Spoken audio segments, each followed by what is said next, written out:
और ये भी मैं बता दूं, ईरान ने इसको शॉट डाउन नहीं किया। ड्रोन की जो अहमियत है, इसकी जो कॉस्ट है ड्रोन की, वो तकरीबन 250 से लेके 280 मिलियन डॉलर्स है। मोस्ट एडवांस ड्रोन्स में से है कि ये ईरान ने शॉट डाउन नहीं किया। ईच एंड एवरी इक्विपमेंट कितना इंपॉर्टेंट होता है। वैसे भी ड्रोन यूएस के पास काफ़ी कम है। लॉस होना that is a very very very problematic issue for the US. जो सिर्फ डिस्ट्रॉयड इक्विपमेंट है यूएस का, उसकी कॉस्ट 5 से 6 बिलियन डॉलर है।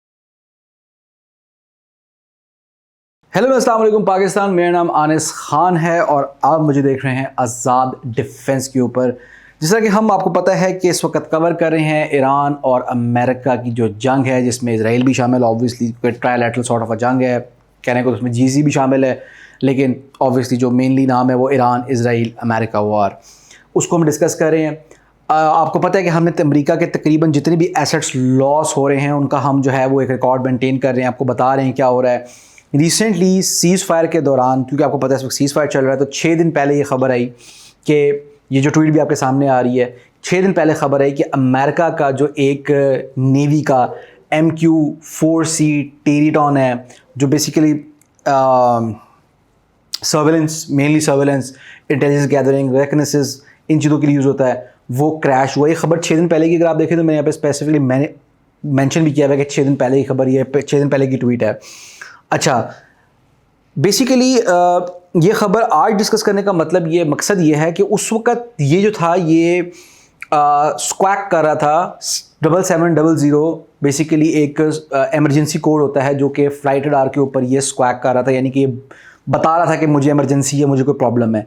ये सीज़ फायर के बाद की स्टोरी है। और ये भी मैं बता दूं कि ईरान ने इसको शॉट डाउन नहीं किया, ये किसी टेक्निकल प्रॉब्लम की वजह से क्रैश हुआ। ये खबर उस वक्त आई थी लेकिन ये कंफर्म नहीं हुई थी, बट आज यूएस मीडिया के मल्टीपल सोर्सेज ने जो है वो पेंटागन से कंफर्म करके बता दिया कि ये पर्टिकुलर ड्रोन जो है वो क्रैश हुआ है। इस ड्रोन की शक्ल भी देखते हैं।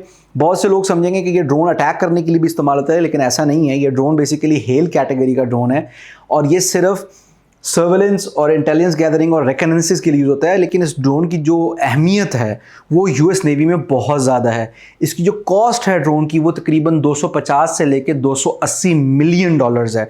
तो ये जो ड्रोन है पर्टिकुलरली, ये एक फाइटर जेट से भी समटाइम्स महंगा पड़ जाता है। तो इसकी जो सिग्निफिकेंस है क्रैश होने की, हम उसके ऊपर भी बात करते हैं। डेफिनेटली ये पर्शियन गल्फ के ऊपर जो है वो क्रैश हुआ है और ऑब्वियसली ये कोई और इंटेलिजेंस गैदरिंग या सर्वेलेंस मिशन के ऊपर होगा, क्योंकि सीज़ फायर चल रहा है। तो कोई अटैक ना ईरान कर रहा है, ना अमेरिका अटैक कर रहा है, ना इसराइल अटैक कर रहा है, ईरान के ऊपर की बात कर रहा हूँ।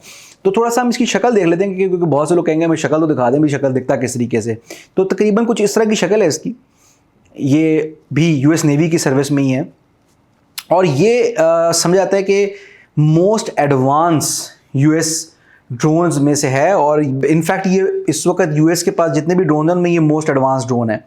तो इसका क्रैश होना यूएस के लिए अगेन एक बहुत ही सरप्राइजिंग, बहुत ही बड़ा लॉस भी है, क्योंकि इक्विपमेंट लॉस जो होता है वार के अंदर, खासतौर पे वार ऑफ अट्रिशन के अंदर, वो बहुत ज़्यादा काउंट करता है।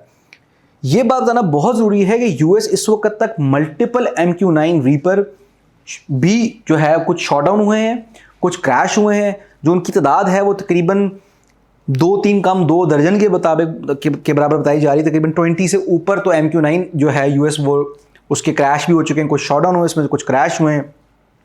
इसके अलावा आपको पता है कि यूएस के मल्टीपल C-130 जो हैं वो डिस्ट्रॉय हुए हैं, ब्लैक हॉक्स डिस्ट्रॉय हुए हैं, अपाचे डिस्ट्रॉय हुए हैं, F-15 शॉट डाउन हो गए, यू नेम इट, ठीक है।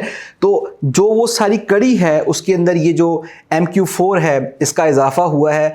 लेकिन मैं ये समझता हूँ कि कैपेबिलिटी के हिसाब से ये एक बहुत बड़ा इवेंट है, जो कि ज़ाहिर सी बात है अंडर द रग हो गया, इतना मीडिया में नहीं आया। उसकी रीज़न ये थी कि सीज़ फायर हो चुका हुआ था और ये इंटेलिजेंस गैदरिंग के मिशन पर डेफिनेटली होगा, रेकनेंसिस के मिशन के ऊपर। बेशक सीज़ फायर हो चुका हुआ है, लेकिन जो इंटेलिजेंस गैदरिंग के रेकनेंसिस के मिशंस होते हैं वो चलते रहते हैं।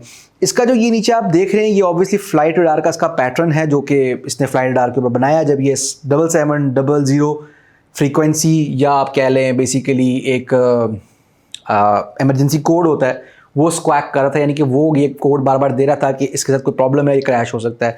मैं एक बार फिर बता दूं कि ये ईरान ने शॉट डाउन नहीं किया। कि जनरली जो हेल कैटेगरी, बेसिकली 2 कैटेगरीज के ड्रोन्स होते हैं, एक मेल कैटेगरी के होते हैं और एक हेल कैटेगरी के होते हैं। जो हेल कैटेगरी के होते हैं वो हाई एल्टीट्यूड होते हैं और जनरली हेल ड्रोन्स जो होते हैं वो स्ट्राइक नहीं करते, वो सर्वेलेंस के लिए, इंटेलिजेंस गैदरिंग के लिए, रिकनेसेंस के लिए यूज होते हैं। वो हाई एल्टीट्यूड के ऊपर जो है वो होवर करते हैं या फ्लाई करते हैं।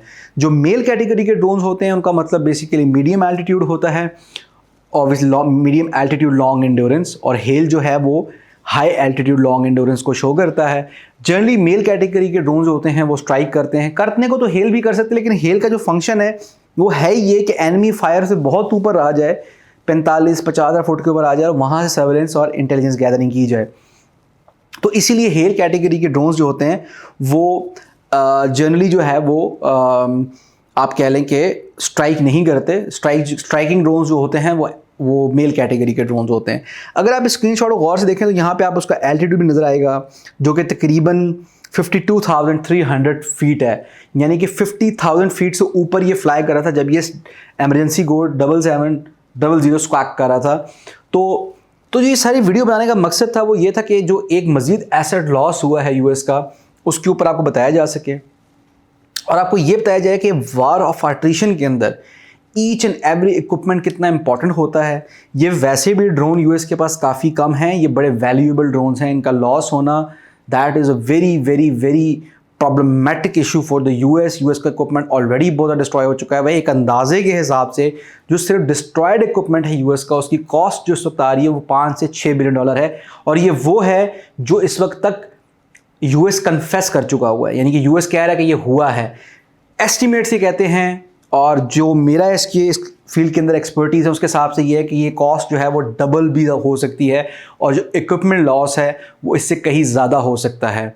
इसके अलावा बहुत सारे यूएस के रिफ्यूलर्स जो ना सिर्फ तबाह हुए हैं बल्कि बहुत सारे ऐसे भी हैं जो डैमेज हुए हैं, और डैमेज जो उनके रिफ्यूलर्स हैं उनको रिपेयर करने के लिए वापस यूएस भी कुछ को भेजा गया है।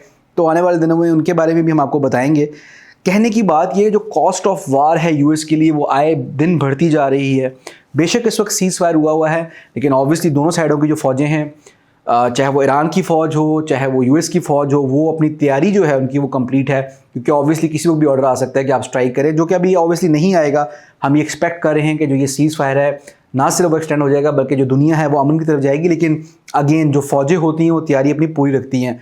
तो उम्मीद करता हूँ आपको ये वीडियो पसंद आई होगी। अगर आपको इसके हवाले से कुछ जानना हो मज़ीद, या आपको किसी और यूएस इक्विपमेंट का आपको पता हो जो हमें ना पता हो जो लॉस हुआ है, उसके बारे में आप हमें कमेंट सेक्शन में बता सकते हैं, तो हम उसके बारे में भी आपको थोड़ा सा डिस्कस करके रिसर्च करके आपको बताएंगे। तब तक के लिए अपना ख्याल रखिएगा। This is Anis Khan signing off. Take care, stay blessed. Pakistan जिंदाबाद, पाकिस्तान पाइंदाबाद, सबसे पहले पाकिस्तान। Thank you.